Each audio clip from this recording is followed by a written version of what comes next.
لو أنزلنا هذا القرآن على جبل لرأيته خاشعا أنزلنا هذا القرآن على جبل لرأيته خاشعا أنزلنا هذا القرآن على جبل لرأيته خاشعا متصدعا من خشية وتلك الأمثال نضربها للناس لعلهم يتفكرون.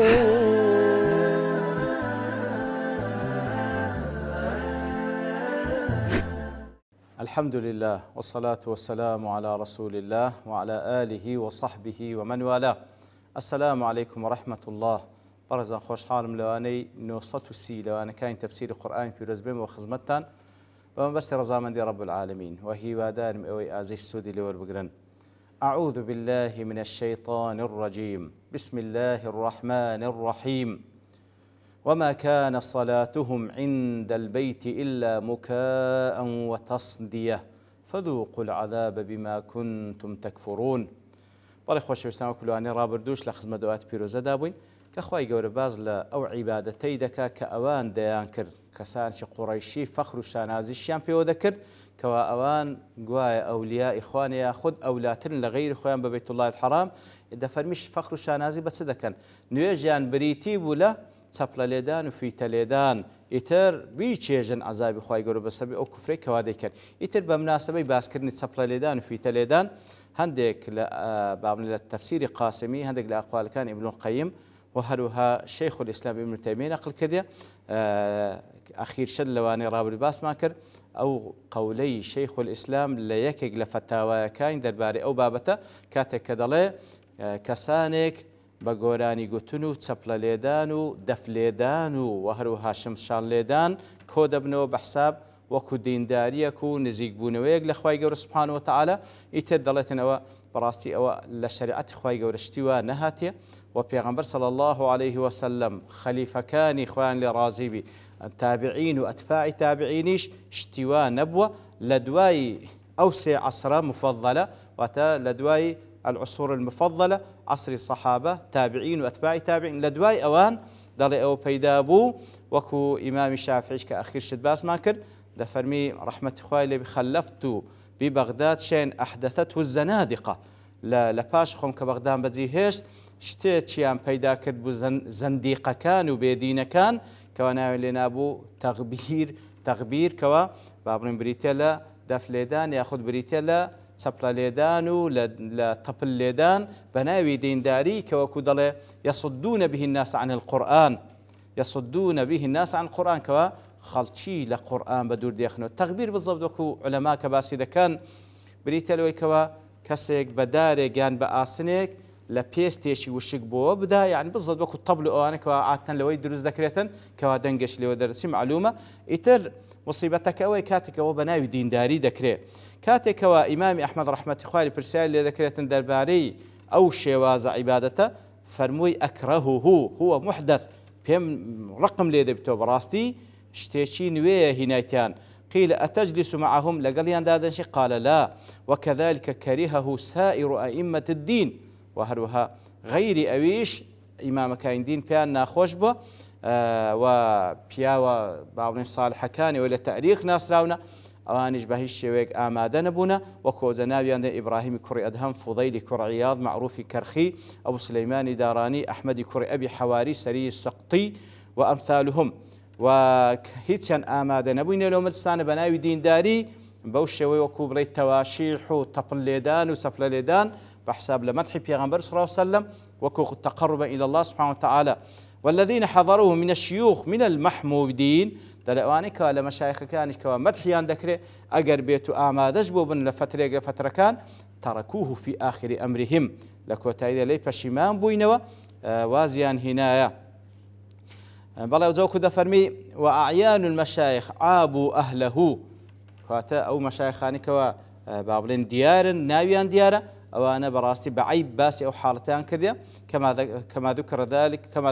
الشيخ عبد القادر والشيخ أبو البيان وغيرهما من الشيوخ وما ذكره الإمام الشافعي رضي الله عنه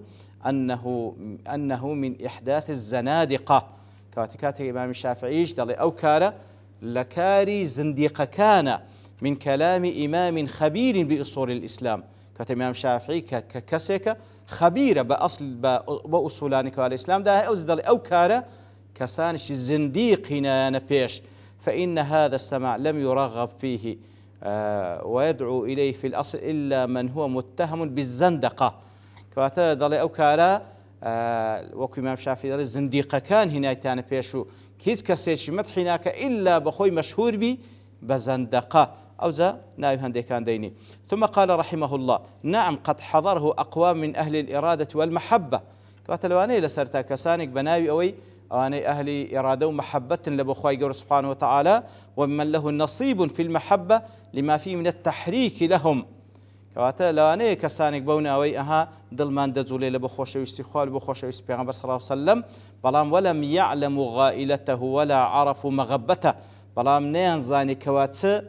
فعليشي تيدا لو دواتر پشما دبنو پاشان دالي ومن كان له خبرة بحقائق الدين وأحوال القلوب ومعارفها وأذواقها هر كسك خبريه بحقة أو دينه أو أحوالانك وبسدلي إنسان مسلمان دادية عرف أن سماع المكاء والتصديع لا يجلب للقلب منفعة ولا مصلحة وراستي جلبوني مكاء وتصديع في تليدان وسبليدان بناوي دين لا يجلب للقلب منفعة ولا مصلحة هيد تشتغل بودلو منفعتك ومصلحتك دابينك إلا وفي ضمن ذلك من المفسدة ما هو أعظم منه دالي والله من بو سرودانا ياخذ بوانا دلم دزولي لبو خوشويستي پیغمبر صلى الله عليه وسلم ياخذ لبو خوشويستي خواي گورا دالي اگر اوشي تيدا بلام مفسدي هنده گوري تيدا كوا أعظم منه لو زور زيادة تيدا فهو للروح كالخمر للجسد لبو الروح تأثير لسر الروح وكو عارقة تأثير لسر جسد سنزورة بو الشيوي كوا لنتيجة زرري بيدك ثم قال وبالجملة فعلى المؤمن أن يعلم أن النبي صلى الله عليه وسلم لم يترك شيئا يقرب إلى الجنة إلا وقد حدث به بيستبزاندره پیغمبر صلى الله عليه وسلم هيش تش بزينه هيش تكواله بهش نزيك ما ذكاته إلا باسي كردي لبومان ولا شيئا يبعد عن النار إلا وقد حدث به وهيش تشيش كوا لآجر ما بدور دخاته إلا باسي كردي كوا خومان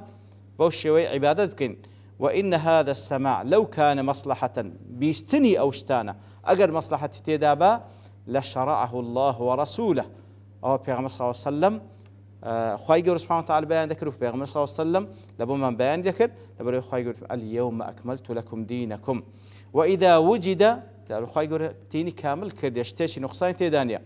وإذا وجد السامع به منفعة لقلبه وأجر بيته أو كسي كجوي لرادقري منفعته لبدل خوي حسب يبكى له حالتي ولم يجد الشاهد ذلك من كتاب الله ولا من سنة رسوله لم يلتفت إليه كواتا أجر كسي والله من ظلم حظ كم بيد خور بيو إيمان بي زيادة كبلام أوشتا أجر أو ديلي هيد شاهدك لك قرآن لسنة دانية أو إشارة التفال لبقوا قولي ناكري أو أورب لي نادريته هل وكذا لفقيه إذا رأى قياسا لا يشهد له الكتاب والسنة لم يلتفت إليه هل وكذا لأجر كسي فقيه وشرع زانيش قياسك بيني لبو مسأليك برام أو قياسا لقرآن ولسنة دا هيز بلغشي لسر نبيتن أو أين بهماشي ولم يلتفت إليه أوري لي نادريته إتر بهر حال بصراحة مسألة موسيقى أو وكو معلومة كوا بلغي صحيح أقرتي استابيت مسألة كوا هندق لعلماء دلين جائزة بلام زوريني علماء ببلغوا بتابتي أو حديثي كمان بخاري رواياتي كردية موسيقى حرامة وأوي كوا دمينية تسر قورانيش معلومة قوراني باشو خرابي حسب أو كلماتاني كوا ديلين كلماتي باش وكو الشعر باشا بلام كلماتي خراب وكو الشعر خراب بالتأكيد خرابة إتر أويش حكمه وبتايبتيج أجر آفرد ببيلي أويش حكمة جوازه كبتأكيد زائزنية ومسألة موسيقى بتايبتي أوانيك أو علماني لو فرضنا كدشلين زائزة خو نارين أو موسيقى صاخبة أو موسيقى كوا ببي إرادة من دار شوين لقري هل دبري إتر بعام أو رأيي بصراحة كواباز لا ئەوە دەکات کە مۆسیقا حرامە ئەویان بە قووەترە ئیستدلالی بە حەدیثە و دەمینێتەوە مەسەلەی ئەناشیدی دینی و یاخود ئەو شتانێکەوە زۆر جان ئەناشیدی دینیش یاخود با بڵێن تەواشیح و ئەو بابەتانە ئەوەلەن ئەگەر تەماشای بکەی زۆر لەوانە بەڕاستی توش شرکیات دەبێت بەخۆشی ئاگای لێنێ ئەگەر لەو فڕەزن ئەوەش تێدا نەبیتن بەبێ مۆسیقا نەشیدی خۆش یاخود سرودی خۆشە بەڵام نابێت تەبەدیلی قورئانی پیرۆز نابێت تەبەدیلی قورئانی پیرۆزیان ئەوەندە گوێ لێوە ڕادەگیر ئاگار لە قورئانی پیرۆز نەمینێ و بە تایبەتش کە ئێستا بەڕاستی ئەناشیدی ئیسلامیش یاخود ئەناشیدی دینیش ئەویش مبتەلا بوو بە مۆسیقا کەوا لەسەر فتوای ئەو عولەمانەی کە حەلالیان کردە بەڕاستی ئەویش مصیبەتە ئەویش مصیبەتێکەوە مەسئلەیەک ئەگەر بڵین اختلافش لەسەر کەسی زۆربەی عولەما دەڵێن اختلاف لەسەر نییە و حرامە بە هەر حاڵ بەڕاستی هەتا بکرێ ئینسانی مسلمان پێویستە خۆی لێ پارێزێت باڵێ لە کاتێک لە کاتەکان ئەگەر بەبێ مۆسیقابی مەجالش تێدا وەگەر کەلیماتەکانیشی چاکبی مەجالش تێدا بەڵام بە مۆسیقاوە ئینسان خۆی لێ پارێزی و ئەوەی بەبێ مۆسیقاشە بەڕاستی ئینسان نابی ئەوها هۆگری بی کە ئاگای لە قورئانی پیرۆز نەبینێ هەتا عولەما باسیان لە مؤثیراتی سەوتیش کردێ ئەو مؤثیراتی سەوتیانی کەوا زۆرێک لە ئەناشیدی دینی وەکو بەدیلێک لە بۆ مۆسیقا مؤثیرات سەوتی ئەگەر سەوتی شتێش طەبیعی وەکو دەنجی ئاو دەنجی بلبل و ئەو بابەتانە ئەوە اعتیادیە و ڕێی تێدەچی بەڵام وەکو عولەما دەڵێن ئەو مؤثیرات سەوتیان ئەوەی کە بەدەنگ تەنها بە سەوتی ئینسانە بەڵام هاوشێوەی مۆسیقایە و تەقلیدی مۆسیقا دەکاتەوە بەڕاستی ماشا بە هەل باتیلە فەهۆ باتیل ئەوەی کەوا خۆی دەسوێنی بە باتیلێک ئەویش حکمی باتیل وەردەگریتن کەواتە ئەوەی کەوا تەقلیدی مۆسیقا دەکات و ئەگەر بە زمان و دەوی ئینسانیش بیتن حکمی مۆسیقای هەیە ئەگەر ئەو حرامی ئەوشیان حرامە کەواتە بەڕاستی ئاگادار بین هەتا بکرێ خۆمان لەو شتانە پارێزین ئەو دڵی ئینسانش بەڕاستی وەکو دەگوترێکەوە لێ ناویلێنرا دڵ لتەقەلوبیه لکەثرەت تەقەلوبی کەوا زۆر ئەو دیو دەکا لێ پێغەمبەر صلی الله علیه وسلم زۆر سوێندی بەو صیفەتەی خوای گەورە الله ومقلب القلوب ئەو دڵی ئینسان ئاگادار بێ بەڕاستی بەو شتانە لەسەر حەق نامینێ و مەسەلەی غینا و مەسەلەی مۆسیقا مصیبەتە لە بۆ دڵ فعل و کاریگەری ئەوانە لەسەر دڵ وەکو زانایان دەفەن وەکو کاریگەری عارەقە لەسەر جەستە ئینسان پێویستە ئاگادار بیتن هەتا بکرێ ئێمە هۆگری قورئانی پیرۆز بین الحەمدلله قورئانی پیرۆز خوای گەورە کەسانێکی زۆری موفق کردیە بە دەنگێکی زۆر خۆش دەیخینن بەڕاستی هیچ شتێک نەکەینە بەدیلی قورئانی پیرۆز بە فعلی دڵەکان بە قورئان ئارام دەبنەوە خۆمان وا لێ بکەین کەوا هۆگری قورئانی پیرۆز بین بە گوتنەوەی و هەروها بەگوێ لێ ڕاگرتنی خوای گەورە هەموو لێکمان ئیسلاح بکە لە دوایەوە خوای گەورە فەرمێ إن الذين كفروا ينفقون أموالهم ليصدوا عن سبيل الله فسينفقونها ثم تكون عليهم حسرة ثم يغلبون والذين كفروا إلى جهنم يحشرون تفرمي بێگومان ئەوانێکەوە کافرن ماڵەکانیان دەبەخشن تاوەکو خەڵکی منعکەن لە ڕاستە ڕێگای خوای گەورە اینجا دەفەرمی فسينفقونها بەڵێ دەیبەخشن لەو پێناوە بەڵام ثم تكون عليهم حسرة بەڵام لێیان دەبتە حەسرەت لەبەرەوەی هەدەفەکەیان ناپێکن ثم يغلبون ودەش دۆڕێن والذين كفروا إلى جهنم يحشرون ويتر أول دنيا ددورين بشي وان حسرته لقيامتش كافر كان برو جهنم كودكرينوا لتفسير سعد يقول تعالى مبينا لعداوة المشركين وكيدهم ومكرهم خير سبحانه وتعالى لو آتدا باس لعداوة دجاتيد مشرك كان دكا وباس لا فعل كيد كان يندكا ومبارزتهم لله ولرسوله كاتكوادين شر لقال خواو بيغنبري خوادكن وسعيهم في إطفاء نوره وإخماد كلمته هول ددن نوري خواي قوره بكو جنوا وهروها كلمي خواي قور كقرآن بيروزو برز كنوية كلمي توحيد وان دانوي لا يبدن وإن وبال مكرهم سيعود عليهم بلام بالتأكيد أو مكرو كيد فعلك وان دايدنينوا أو بسر خوان دادشيتوا ولا يحق المكر سيء إلا بأهله بلام كيد بيلاني كسانش خلافة كار برامبر بأهل حق إلا بسر خوان دادشيتوا لو يخواي قرد فرمي إن الذين كفروا ينفقون أموالهم ليصدوا عن سبيل الله كسانش كافر مالي خوان دبخشن تاوكو خلشي منع كلا راس طريقة إخواي قورة إثل تفسيري قاسم دين نزلت في من ينفق على حرب النبي صلى الله عليه وسلم من المشركين كواتدر باري أو كسان دابزية كوا مالي خوي دبخشي لبيناوي أوي كوا محاربي ديني بيغمبر بك صلى الله عليه وسلم لكسان شي مشرك وبيان سوء مغبة هذا الإنفاق وهو أخوي يقولوا أتبان دكاتن كوا براستي بدبختية كسك ولو بيناوي مالي خوي ببخشي. وقد ذهب الضحاك إلى أنه عنا بذلك المطعمون منهم يوم بدر. كوات الضحاك ضليتا زياتر لو آتوك سبب نزول أوبو كوا لروج بدر أو زي الشي كافران كوا نزيكي هزار كذبون كسان يقدر مشرك كان نفقي أو زي لنا خواردن خصتو بيان سرشاني خويان. وكانوا 12 رجلا من قريش 12 كذب لقريش يطعم كل واحد منهم كل يوم 10 جزء.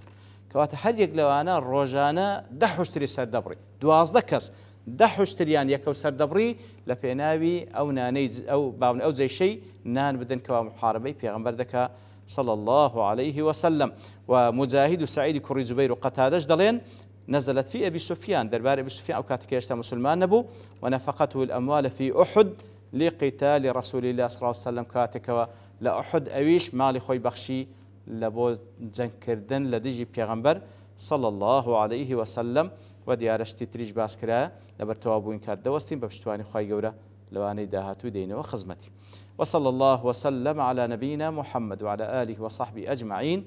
وآخر دعوانا الحمد لله رب العالمين. لو أنزلنا هذا القرآن على جبل لرأيته خاشعا أنزلنا هذا القرآن على جبل لرأيته خاشعا أنزلنا هذا القرآن على جبل لرأيته خاشعا متصدعا من خشية الله. وتلك الأمثال نضربها للناس لعلهم يتفكرون.